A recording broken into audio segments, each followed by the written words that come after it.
नहीं लगता मुझे। सर यही वही प्रधानमंत्री है जो बेटी बचाओ बेटी पढ़ाओ का नारा दे रहे थे। विनेश फोगाट और तमाम पहलवानों से मिले भी थे। ढोंगी प्रधानमंत्री है, देश इसके ढोंग को समझ नहीं पाया और मैं समझता हूँ 9 साल में अब तो समझ ही जाना चाहिए, क्योंकि जो कुछ भी कहा वो किया नहीं और जो किया वो कभी किसी को पता नहीं लग पाया। तो हमेशा जो बात कही उसके उलट ही काम किया।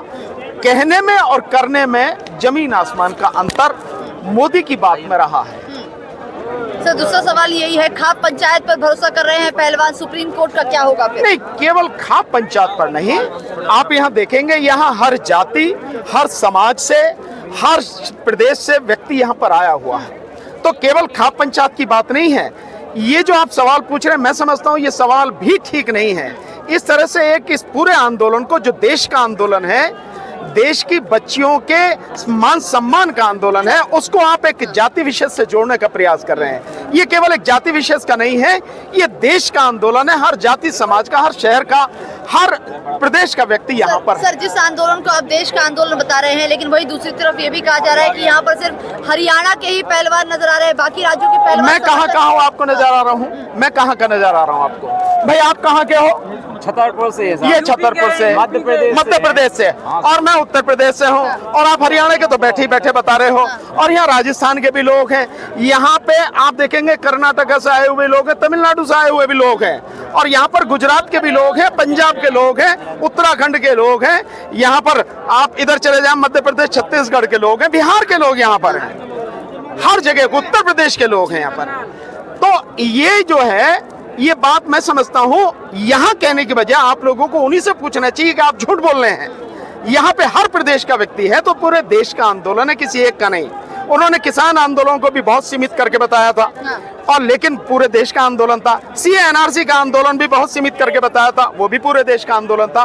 तो ये पूरे देश का आंदोलन है। बेटियों का मान सम्मान किसी जाति विशेष का, किसी प्रदेश का नहीं है, पूरे देश का मान सम्मान की बात है। सर ये भी कहा जा रहा है कि 12 साल से पहलवान चुप क्यों थे, आप जाकर बोले हैं। 12 साल से नहीं बोल पाए, इसमें भी सरकार ही दोषी है कि सरकार का अन्याय और अत्याचार और उसका दबाव इतना रहा कि कोई भी उनके खिलाफ बोल नहीं पाया। ये जो हमारी बच्चियां हैं, इनको सब लोगों को धन्यवाद देना चाहिए कि किन्होंने हिम्मत करके कम से कम आज तो बोली हैं, बताया तो है कि हमारे साथ ये होता है। और इसको अगर सरकार चाहे तो इसकी गंभीरता को समझे, तो इसकी गहराई में जाके डिटेल में जांच कराए, तो पता लगेगी केवल ये तो बच्चियां बोल रही हैं, और कैसे इतने लोग हैं जो बोल भी नहीं पा रहे होंगे।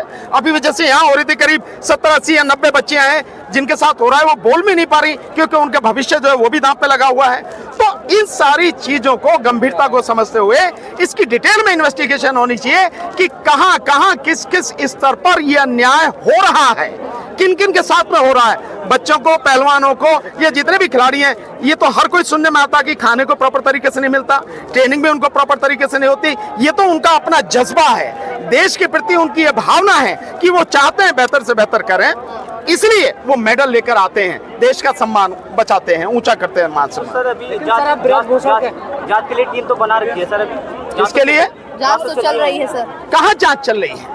इस एक महीने में जो सुप्रीम कोर्ट के आदेश के बाद तो एफआईआर हुई है, और अभी भी आप यहाँ सुन रहे हैं कि 7 लड़कियों की बात है, लेकिन एफआईआर 2 हुई है। एफआईआर तो और भी ज्यादा होनी चाहिए थी। इसके अलावा जब भी एफआईआर हुई है, उसके बाद लगभग 20-22 दिन हो चुके हैं। क्या इन्वेस्टिगेशन हुई है? क्या 161 के बयान लिखे गए हैं? क्या किसी और से पूछताछ की गई है? क्या लड़कियों का 164 का बयान लिखा गया है? मजिस्ट्रेट के सामने जो बयान दर्ज होता है वो हुआ है क्या? मुझे नहीं लगता कि अभी तक हुआ है। तो क्या इन्वेस्टिगेशन है? नार्को टेस्ट के लिए तैयार हो गया ब्रिजभूषण। ये आप उस ईमानदारी को समझिए कि बच्चियों ने पूरी ईमानदारी के साथ, क्योंकि वो सही हैं, इसलिए उन्होंने कहा कि ठीक है नार्को टैक्स हो जाए हमारा भी, हमें कोई दिक्कत नहीं है। और उससे बढ़ के बात, शायद कोई भी कंप्लेंट करने वाला व्यक्ति इतने आगे बढ़ के कहने की हिम्मत नहीं कर सकेगा जो उन बच्चियों ने कही है कि न केवल नार्को टेस्ट हमारा करवाओ, बल्कि उसको डायरेक्ट उसका टेलीकास्ट करवाओ, सुप्रीम कोर्ट के जजेस के सुपरविजन में वो नार्को टैक्स होना चाहिए। हिम्मत है तो करके दिखाओ ना, हिम्मत है तो करके दिखाओ ना। तो सर ब्रिजभूषण भी तैयार है ना नार्को टैक्स के लिए, तो करवाओ उसका नार्को टैक्स। विनेश फोगाट कह रही है कि न्याय में देरी हो रही है। इससे ज्यादा और क्या होगा? अभी इन्वेस्टिगेशन शुरू नहीं हुई प्रॉपर तरीके से। एफआईआर होने के बाद तो इन्वेस्टिगेशन में देरी हो ही रही है, न्याय में देरी हो ही रही है।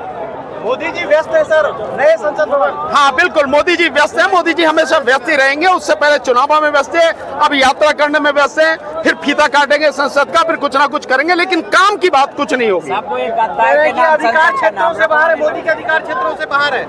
क्या है? मोदी के अधिकार क्षेत्रों से बाहर है न्यू पार्लियामेंट का इनॉग्रेशन करना। नहीं, एक बात सुनिए कि अभी तक जो सुनने में आ रहा है कि राष्ट्रपति महोदया को उसमें जो है इनवाइट नहीं किया गया है, तो देश का प्रथम नागरिक और सरकार का कानूनी रूप से, संवैधानिक रूप से सबसे प्रमुख व्यक्ति कौन है? राष्ट्रपति। और संसद का जो भी सत्र शुरू होता है राष्ट्रपति के अभिभाषण से शुरू होता है। आप उद्घाटन में नहीं बुला रहे तो आप संविधान का और राष्ट्रपति का अपमान कर रहे हैं, नहीं कर रहे हैं? 28 तारीख को वीर सावर की जयंती है, वो अपने ही चिन्हों के हिसाब से काम करेंगे, जो उनके सांकेतिक है उनके हिसाब से काम वकील करेंगे। साहब क्या लग रहा है किस तरफ जा रहा है ये आंदोलन? मुझे पता नहीं, आप पता होगा, आप पता लगाओ कि आंदोलन किस तरफ जा रहा है। हम तो लड़ते रहेंगे जब तक हमें न्याय नहीं मिलेगा, जब तक हम जीत हासिल नहीं करेंगे हम तो लड़ते रहेंगे।